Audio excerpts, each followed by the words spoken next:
Hello, welcome back to A Fresh Perspective on Business podcast. I'm Laura Leyland, and this is Tony Greenwood. Yes, it is. I am him. He is him, and he's I am co-hosting. He's my co-host today. That's what I'm doing. Who are you? I am Laura Leyland. And what's your role? I'm the Managing Director of Fresh Perspective Resourcing, which is a recruitment business with a twist on the traditional. Why is it a twist on the traditional, please? Easy for you to say. Because we operate like an outsourced internal recruitment team bolting onto businesses.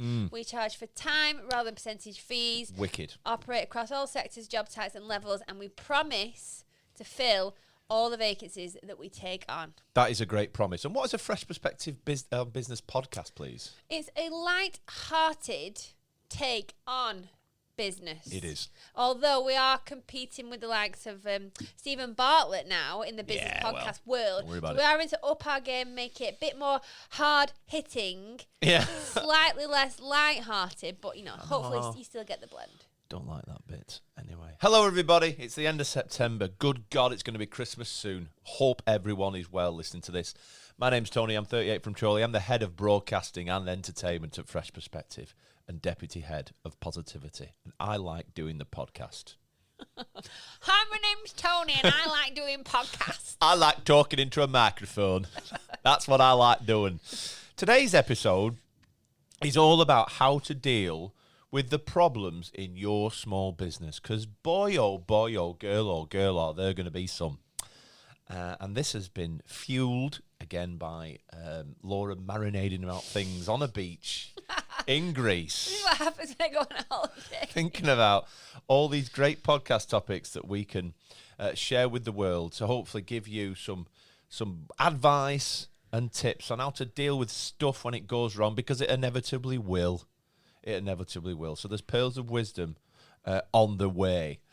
We always like to sing at the beginning of the podcast. But before we do, ladies and gentlemen, please sit back, relax, enjoy yourselves, shut your eyes, and indulge me just for 10 seconds as I say, this is episode 214 of a Fresh Perspective on Business podcast. But Laura, can you share with me and everyone listening around the world today, what is that in Spanish, please? I sure can. Thank you. Episodio número 214. 14! That is very Spanish indeed.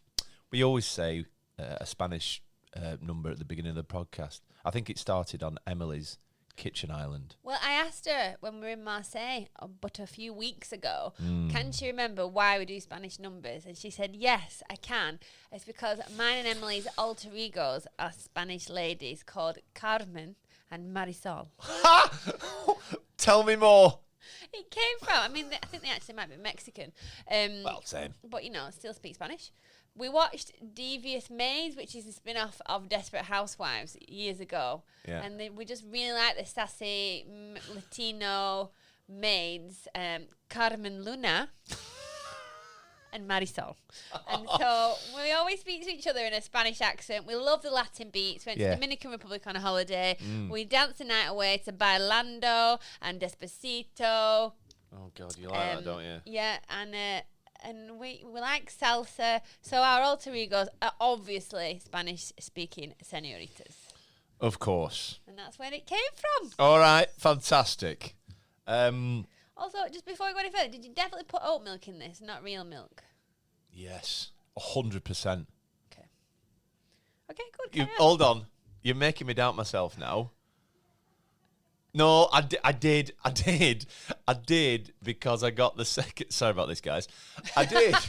These are also problems in your small business. They are. If you're gluten intolerant or dairy intolerant when Tony's making a brew, I did. Yeah, because it clipped open, which is Jesus. Wow, Jesus. Tom's got some very shiny shoes on. Tom has just come to the window of the podcast booth. He's wearing shorts, sport billy socks, and some very shiny shoes. They must be for the award ceremony we're going to tonight. Another award ceremony at the Evas. Yes. What's that stand for, please? Enterprise Vision Awards. And what? Where is it? It's at the Winter Gardens in good old Blackpool. What a surprise. It's the epicenter of award ceremony. I am shocked. I am shocked. What? You can hear the laughter in the office. Too much frivolity. Too much frivolity. Not enough work. Naughty. What? Goodness me. What awards are you up for, please? Can you share? Scale Up Business of the Year. Scale Up Business. Well, Winter Gardens, prepare yourself. Have you got your dress ready? Yeah. Great. I think so. I wasn't expecting I've that. I've not put it on for a while. And Right. I have indulged a lot over the last few weeks on holiday. So might have to put my Spanx on. Spanx. Wicked. Wicked. I wasn't expecting that either. Well, good luck. Thank you very much. Is the whole team attending? Just half squad. Half squad. Half squad All due right. to Holidays. Yeah. So All there's right. 5 of us going to rep. We're sharing a table with my good friend Stacey Batterham. who owns Flourish Finance. We're going with her team. So Does she listen to the podcast? I don't know. Come on, Stacey. I know. Come on, Stacey. She's up for Customer Service Business of the Year. Wow. So we're going to have a very rowdy table. We've all pre-ordered quite a lot of alcohol. So they better hope we win. You better win. Yeah, you better win. We are going to win. We have won. Our Yeah. name is on that trophy. Let's go. Manifest. It's been Vicky's birthday last week. Week before this week. Last week. Vicky had a birthday. Had a birthday. We had lemon cheesecake as a birthday cake, which I think is quite novel. I love cheesecake. I'm thinking I might have cheesecake as my wedding cake. Oh my God, I would love that. Have to be a big one though. Yeah, or Or I'll would be have multiple. Oh, multiple. Imagine a massive cheesecake, wow. like 3 foot wide. Yeah, Vicky is 30 something. I think she's 33. She is 33. I didn't know if she would have liked her name. I think at she's, her age. according to Andrea, she has put it in a LinkedIn post. Oh, happy So birthday to Vicky. It is out there in the public domain. Happy birthday to Vicky. She's the great manager of the team here at Fresh Perspective and the co-host. Now, I'm reluctant I say that of the Freshies Awards. She's genuinely co-host. She wasn't last year, but she was this year. So I have to give her that accolade. Share, gotta share. I know. Sharing's caring, bro. I know. Lenny's been on his holidays at my house recently. Why has Lenny been on his holiday? And who is Lenny for the people listening? Thank you, Lenny. Is he just some man that comes on his holiday to your house? Imagine. Lenny's 75, just a geezer that's rocked up. Lenny's here. Come for his holidays again. Come in. How are you, Tony? Yeah, not so bad, thanks, Lenny. What have you been up to? Oh, you know. Then the next bit, he's shouting and next door the dogs are digging through the fence. Imagine. He just shows up with his suitcase and spade. Lenny, what have you been doing? Oh, I've been trying to get through to next door's dogs again, Tony. Why have you been doing that? Oh, they were making a noise. Right.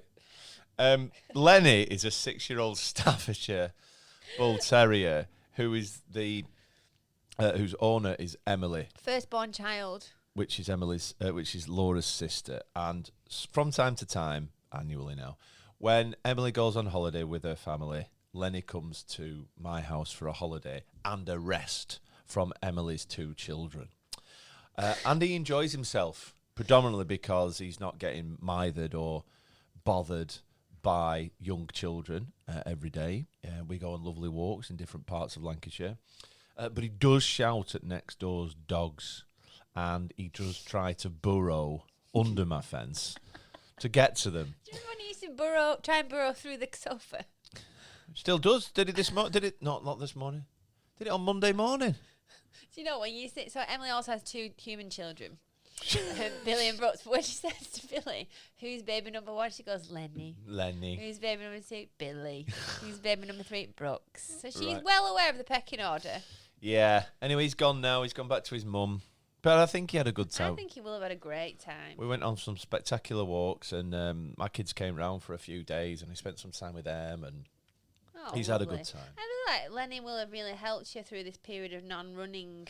Yeah, I'm back at it now, so yeah, it's good. Good old Lenny. Oh, so I would like to ask, if this is okay to ask on the podcast, but I've not seen you for a while due to being in Greece. But what is the update on the dating scene? Well, thank you for asking. This topic is all about how to deal with problems. And this is a problem. Not a problem. I'm going on a date. I'm going on a date. Watch that scene, dig in the dating scene. On Saturday with someone called Rachel. Dating queen. With someone. Are you all right? Do you need a minute? do you want to take your mic down while you just have malfunctioning. That's it. I'm going on a date on Saturday, which is tomorrow, with a girl called Rachel. Table 47? 40, not from table 47. Okay. Rachel, 40, from Bookshaw Village. Right, okay. Keen runner. Have you changed the names for protect people's identity? No. No. But I reckon there'll be dozens and dozens of Rachels 40 from Bookshaw Village. Do you reckon? Yeah. Maybe not dozens and dozens, but maybe more Are you than one. joking? There's about 12,000 people. Are you joking?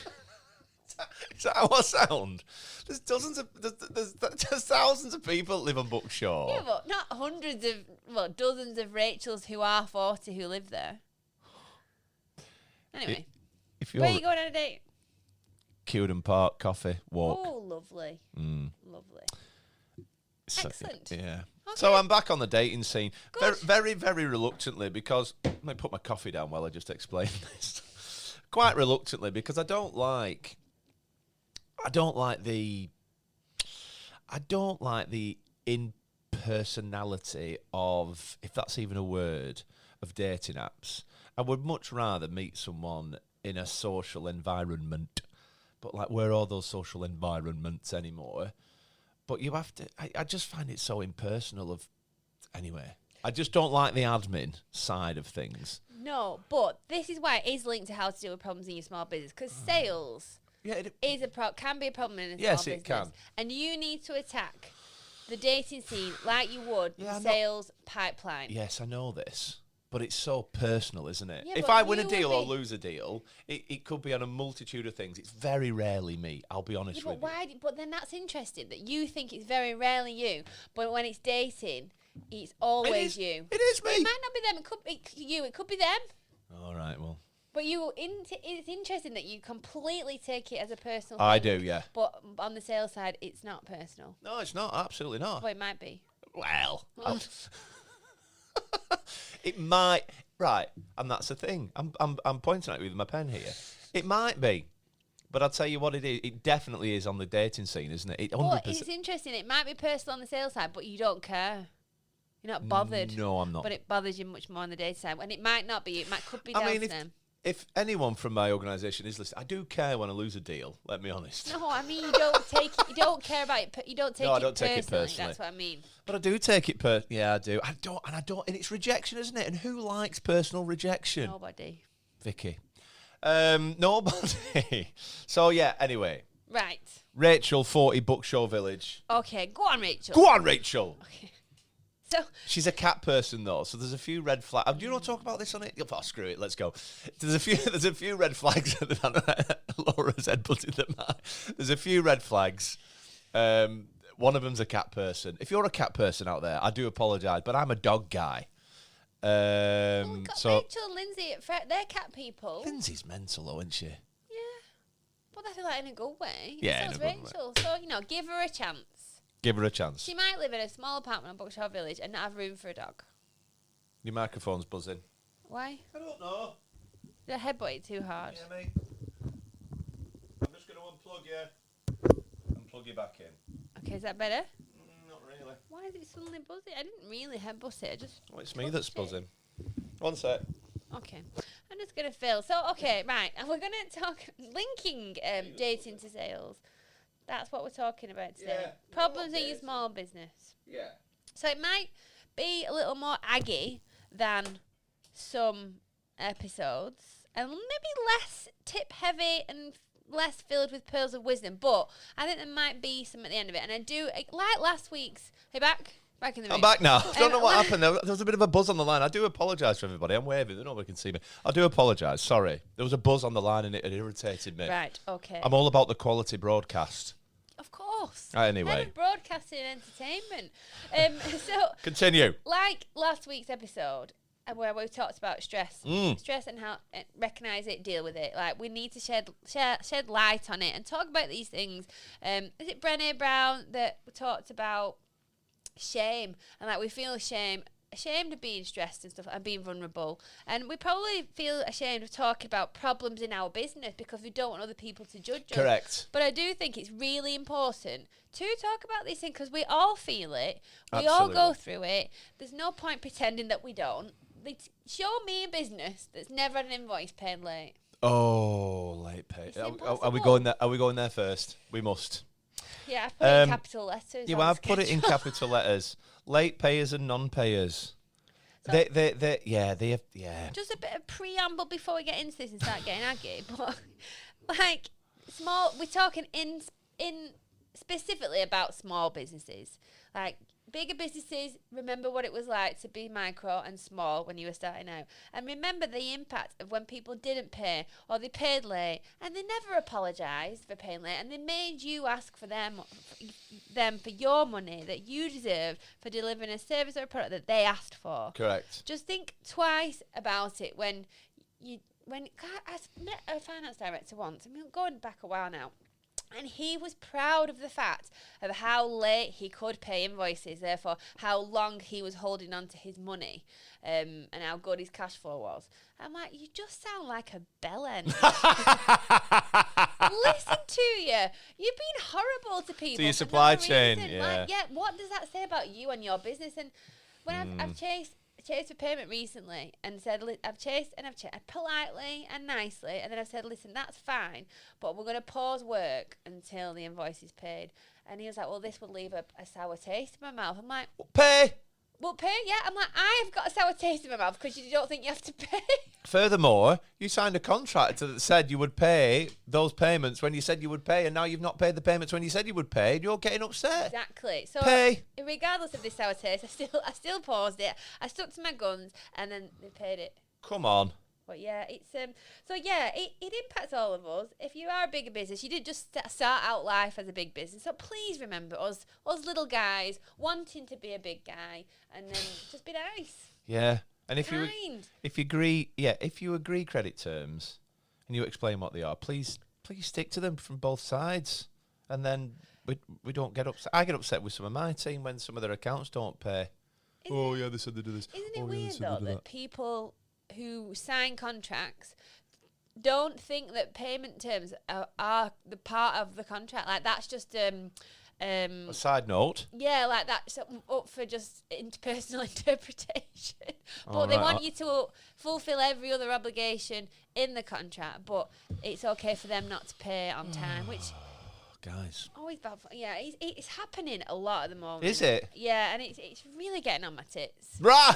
Okay. Not gonna lie. It's out there, guys. But when you talk about it on LinkedIn, on social media, it's happening to so many people. Yeah, it is. And it's like, just pay. You've asked us to do something, or whoever it is, you've asked them to make some T-shirts. You said, right, these are our payment terms.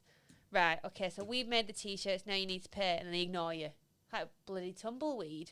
Obviously, we don't make T-shirts. I'm just not always talking about fresh. I know a lot of businesses out there that are struggling, which is one of the reasons why I wanted to talk about it. Because if you are experiencing it and you think it's only you, it isn't. It's all of us. And we're going to talk about.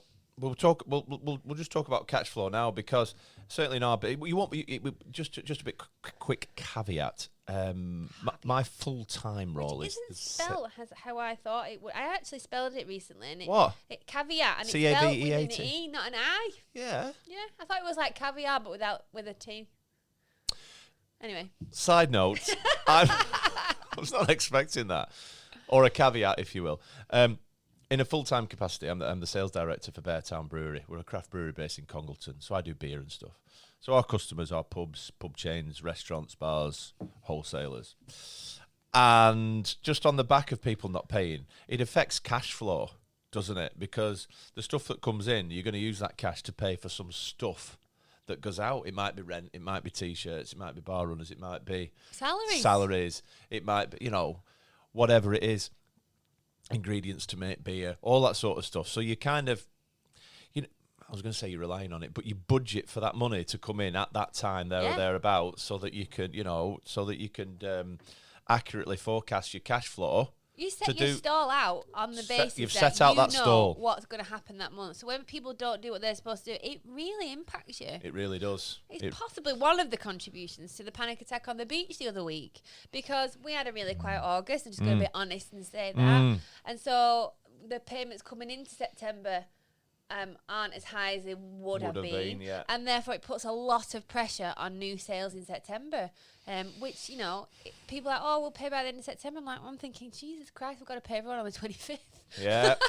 But it's And we're okay. But it causes you that worry, no matter how fleeting or long-standing it is, that worry in your brain, like, is this going to be okay? And it's every month. So exactly. Just pay on time. If you've agreed something, just do it. Please.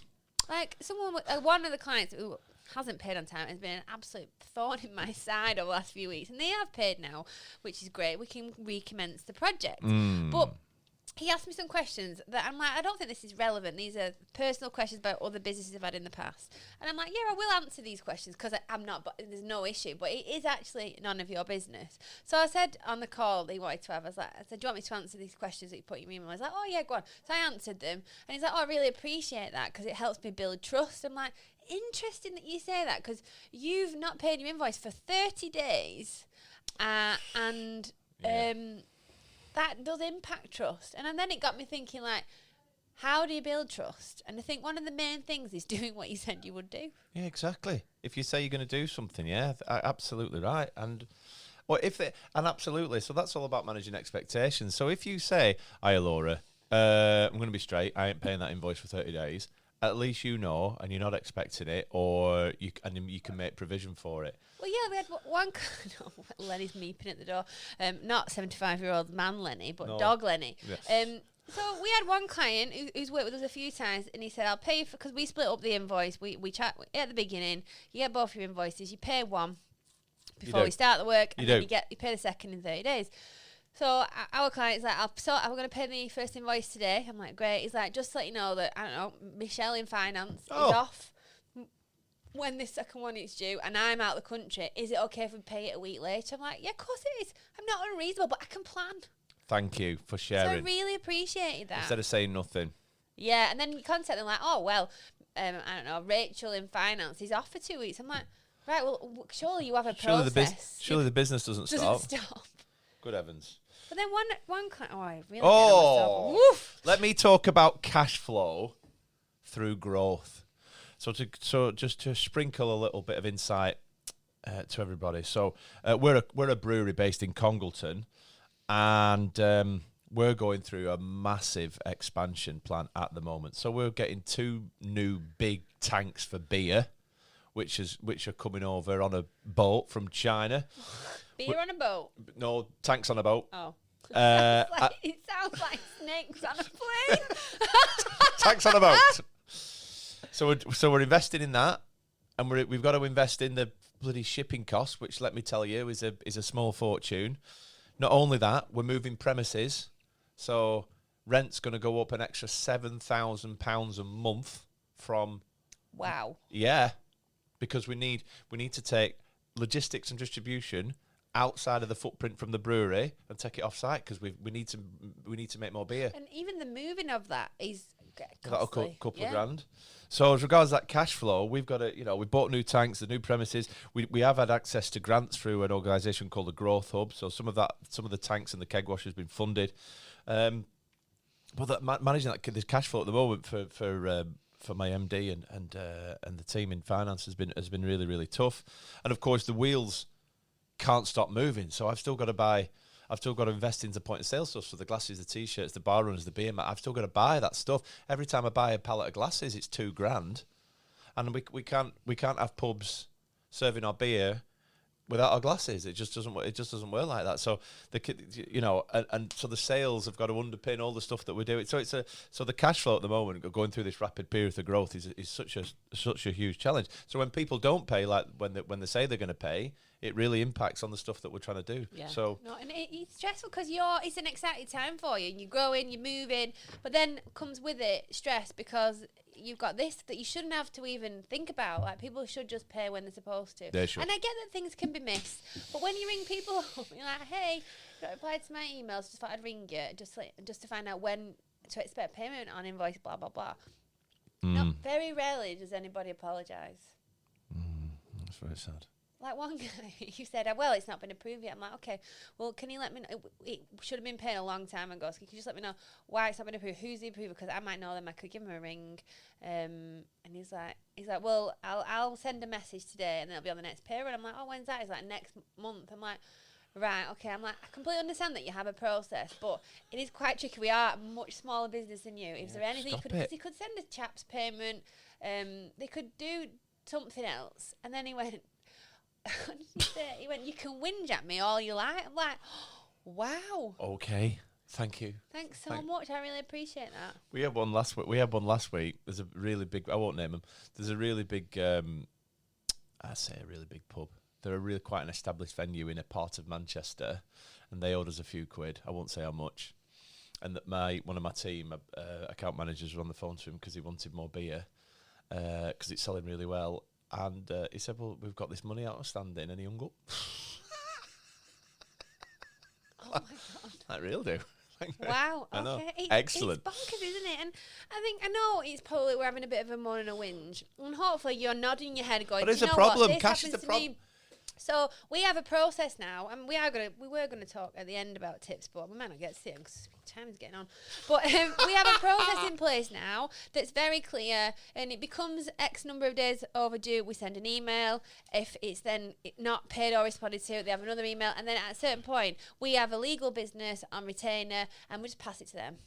And then they take it. So then the time, the effort, the negativity, the stress for me, or the the rest of the team is taken away, and it doesn't take up our time, because that's what it does. It eats into your brain space, takes up your emotions. It uses time that could be best spent elsewhere, and it brings you into a negative space. And then you're almost attracting more negativity. When really you need to not deal with it and focus on more positive things. So we have a process to get 2 chances, and then I just pass it to the legal team, and then they deal with it for me. Cool. And that has really helped, because it's very clear. It removes the emotion from the situation. We just follow that factual, data-led rigid process, no matter what. Absolutely. And it's made it much easier to deal with.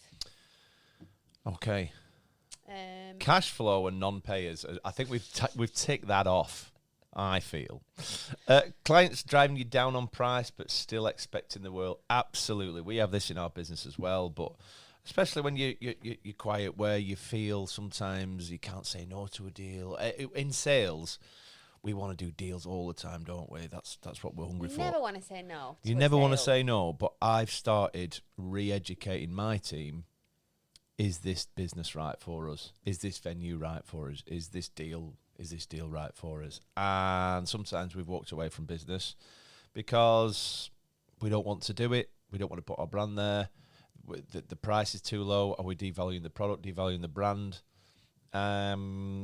Is there a risk of payment? There's lots of things. But if customers are driving us down hard on price, I tell my team to walk. I do. Which is really difficult because we've got sales targets to hit and revenue to generate and growth to achieve. But you've got to spend the right amount of time in the right places with the right people who recognise the value that you can add to their business. Yeah, we Emily learned the hard way quite early on, really, that not all business is the right business. No. And so qualifying your leads and your sales for us isn't just what do they want, can we help, how much is it going to cost. Part of that qualification process needs to be, do they fit with your culture and your values? Is there going to be a mutual respect? Is it an equal partnership? And if the answers to those are not yes, then don't do it. Our business coach, every time someone asks, and it doesn't happen a lot actually, because of the way that we charge, we're quite different to an agency. But I always have my business coach in my ear telling me to never discount the price, and the only situation that you should ever discount is if you get something in return. so that it's a compromise. No, it's a rather deal. than you just giving in. Yep, absolutely agree on that. Whether it's pay all up front, whether it's you're trying to get it in for that financial year. So if you come on this month, I'll this give you year, this. I'll give you this. It's always, if I do this, I get this. It should be an equal. A compromise, a negotiation.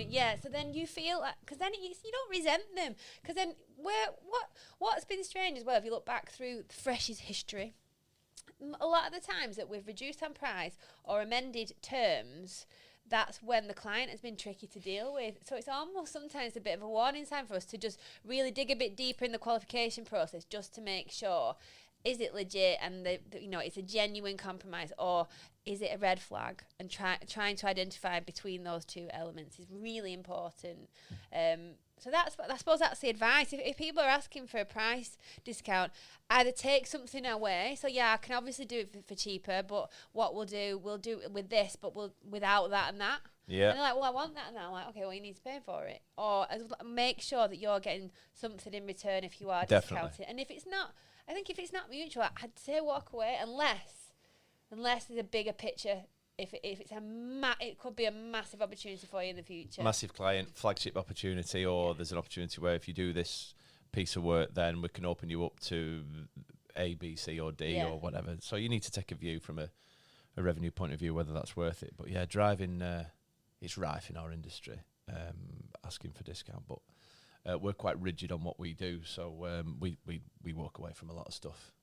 Not a lot. Sorry, Joe, we don't. We don't, but some stuff we absolutely do. More than people would probably think, because people think that salespeople just say yes, and for the most part, you're probably right, but you shouldn't, because not all business is the right business for you. Like, not all people are the right people for you. No. Not all clients are the right clients. We don't know if Rachel 40 from Bookshore is going to be right for Tony, do we? We don't, but you're going to qualify. I'm going to qualify on the walk at Curedon Valley. That's what I'm going to do. Figure it out. That's what I'm going to do. Shout out Rachel if you're listening. She probably won't. Oh no. I don't know. Anyway, Laura. If you Googled Laura is laughing. Tony Greenwood, would the podcast come up? It might do. So she's doing her due diligence. She might have listened to the podcast. All right. Hi, Rachel. Anyway, hi, Rachel. What are you looking forward to tomorrow? We're going to rattle through the rest of these. Yeah, so like breaches in contracts we've made, but is important. Like we said earlier, we're not going to drive the point home. We've talked a lot about not paying. You know how we feel about that. Yeah, but remember that the payment terms, if they are in the contract, they form part of it, and not paying on time is a breach of the contract. You are very, very steadfast about that, aren't you? Because your pen is. Yeah, and like we've had a client recently who rejected candidates on their age in an email, which is a direct breach of our contract. Like payment terms, you can be a bit flex on, can't you? We cannot be flex on discrimination and prejudice because it's illegal. That's well bad. And if the candidate knew, they would have a really strong case in an employment tribunal. So he is off his tits. But Whoa. it's like so he's making sure that you understand your contract, that the client understands the contract, and that if clause, obviously you can't just cancel it unless it's a severe breach, but you say listen, that's a breach of contract, you need to let them know, and then if obviously they keep doing it, Jesus, but just stand firm. You've created your contract for a reason. Those clauses are there for a reason, so stand by it and call people out. Don't be afraid to say, listen, Mr. X, Mrs. X, this is a breach, this is part for, you don't have to say breach, it's a very severe word. Not breach, but you're trying to change our conditions, yeah. It's not what we agreed. No. In the agreed contract, this is what we said. Or this is what we said we'd do. This is different to that. Let's come back. Let's bring it back on point. You don't have to kick off and start talking about breaches in contract. But back to the negotiation table. The whole point of having that is if it goes off track and you cannot agree, then that's what you come back to, the contract. So it's important. It is really important, or else there's just no point having one. Excellently put. Laura, what are the other problems you would say that you might have that we could enlighten the listeners about in your small business, please? I think the ones that probably impact all businesses, really, but I think they impact smaller and micro businesses because you are smaller. So, for example, toxic employees will impact all businesses. But if you've got less people in your business and that toxic employee causes an issue and someone leaves, or a thoughtless action of someone in your team causes offence to somebody else and they leave. If you only have 10 people in your business and one of them leaves, that's 10% of your workforce gone because of the actions of somebody else who might be a bit toxic, someone who's probably just not thought properly about what they're doing, maybe got a bit too drunk at the Christmas party, said something that might have offended someone. They are probably low grade. Some of them can be low grade, some of them not. Silly decisions by some people that could have a massive impact, and they would impact a smaller business more because you've got less people. If you have 200 people and one person leaves, it's not ideal, but it's still not going to impact you as much. Exactly. And same with recruitment. Yes. Do you think businesses are having problems with recruitment, Well, Laura? yes, I do hear that on the daily. Good Lord. That people are having issues with recruitment. Good Lord. And it does impact, and again, all businesses, but small businesses more sometimes. Like hiring the wrong person again could have more of an impact. Not hiring someone quick enough will have more of an impact on the people that currently work there because the workload is shared across less people. Yeah, of course. Making the wrong hiring decisions so that you're getting the wrong person. The person who's doing the recruitment should be doing sales instead.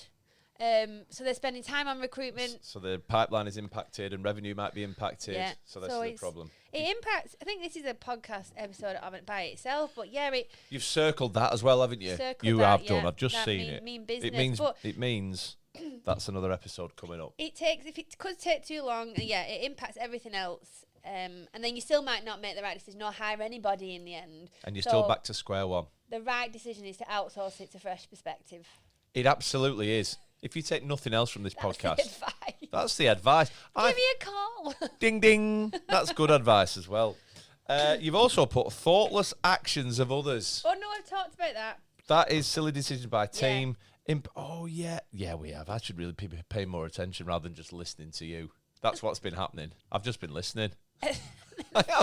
Poor customer service, and that could be on both sides actually. So for me, when I was thinking about it, it was poor customer service, me as a customer, because when you get poor service, you've got to deal with it. You have to have a conversation, try and sort it out, or end that relationship and find somebody else, which is time consuming. So, and then, but also on the flip side of that, if you're delivering a poor customer service, that's going to impact repeat business. It's going to impact your growth, your sales. It's going to make sales harder. Yeah. So customer service is really important for any business. But like, I was going to say HMRC, but they are standalone. Like, we rang Vodafone in the past, and they just don't really care about customer service, not bothered. But you speak to a smaller phone provider that deals with a local business down the road that deals with our phones here, get much better service because they care more because they're a smaller business. Yeah, that's all down to culture, though, isn't it? Yeah. You're just ringing someone in the Philippines or Zambia, and you're just a number, aren't you? I don't know, just a number to them, aren't you? Just another call from the UK or France or Germany or whatever, and they don't care. It is a culture issue because the person at the end of the phone doesn't care enough because they probably aren't valued enough as an employee. They don't care. So they're not invested, therefore they deliver a poor service to you, and then therefore you're not invested in them. Therefore. So, I mean, the list goes on and on, but I feel so like many. these are the main ones, I think, that kind of I hear more often. Either we've experienced them ourselves, like with toxic employees, and cash flow, obviously, and us too, non-payment, late payment, stuff like that. That's it. But this is, I have a very strong circle of business contacts and lots of clients, and these are the things that come up time and time again across most businesses, but they have more of an impact, I think. Absolutely. Across small and micro. They do. So late payers, non-payers, get a process in there that helps, even with HR support, have a bit of a process, outsource that HR. Even with recruitment, you could outsource your recruitment. To Fresh. They would love to support you with that. And just have good accounting and finance procedures. And a solid contract that you understand. Yeah, and that you can explain to your clients and customers as well. Not that you've just got someone to write for you, like a solicitor. I mean, that's good enough.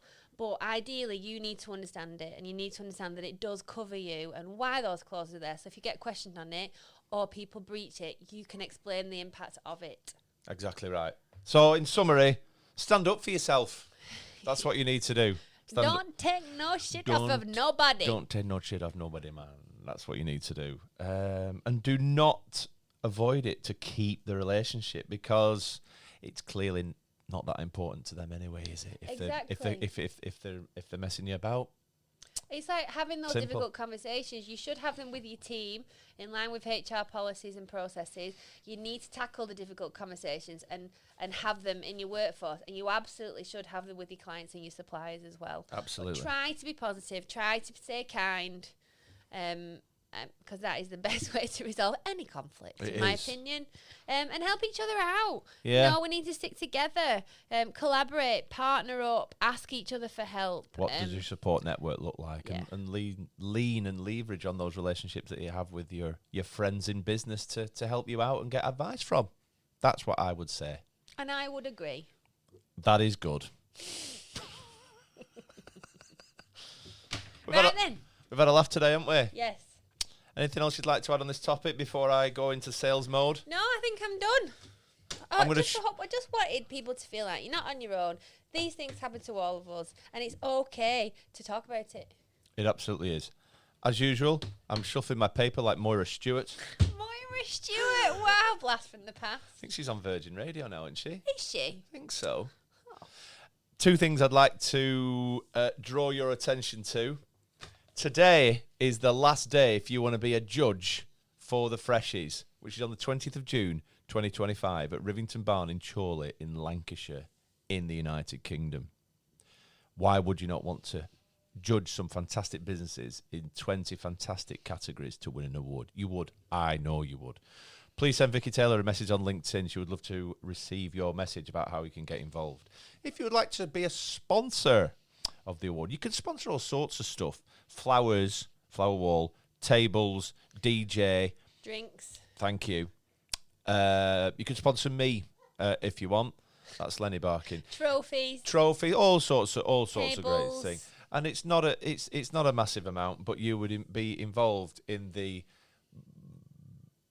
best awards. It's the event of the year. It is the event of the year. We have fun. We have fun and everyone has fun. So, please. And I don't know if he's mentioned, but all the profits go to charity. And it's a non-for-profit. This year we raised over £20,000, which was absolutely mega. So please help us do that. If you want to sponsor, that's great. But if you want to be a judge, that's also great. Or you could do both. You could. And come to the event. You must, There's really. so many ways you can get involved. Yeah, you must. You've really got no excuse not to. And you'll have a good time. That's it, everybody. I'm going to go now, and that's it. Have a cup of tea. I don't know how to sign off sometimes on this podcast. I find this bit... Namaste.